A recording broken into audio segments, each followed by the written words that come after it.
unless the Senate deals with this problem with the seriousness that it deserves, not only will anyone worth their name avoid seeking county leadership, devolution will not meet the intentions for which it was established.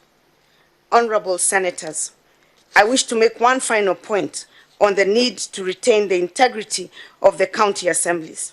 In the last 7 years, the Senate has invested significant resources in ensuring that the profile of county assemblies is raised so that they can represent the image of effective government at the grassroots for Kenyans.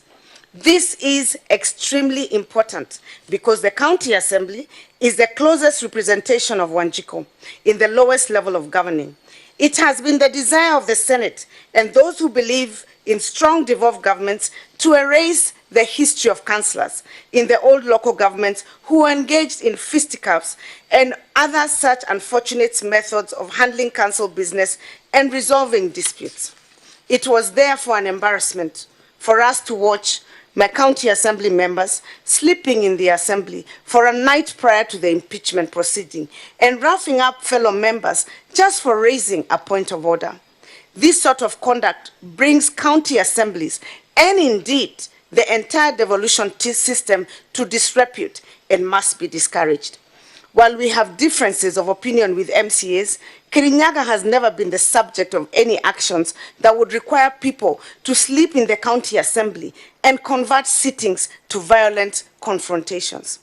Finally, honorable senators, I ask that you look into these matters dispassionately with an eye solely on evidence. I do not ask that you take my position as truth. I only ask that you ignore media tidbits and sensationalizations of tales. Listen only to the evidence that will be presented in support of the accusations and review the documents we have presented in support of our rebuttal and establish the truth. You will agree that this was an unfortunate process that must never be repeated.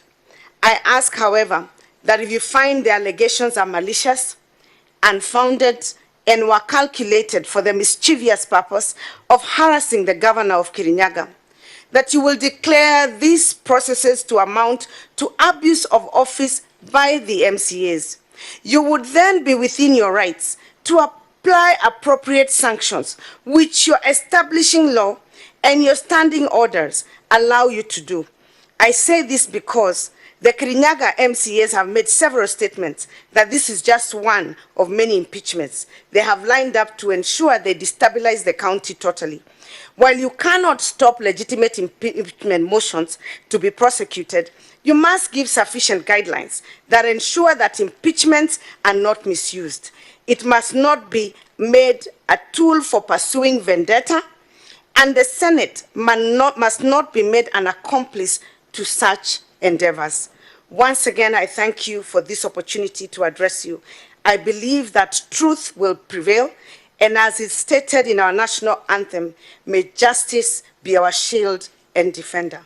I thank you, honorable senators. Thank you. Just before the council comes in, on a light note, Honorable Waiguru, I have heard you speak strongly about the members of the county assembly.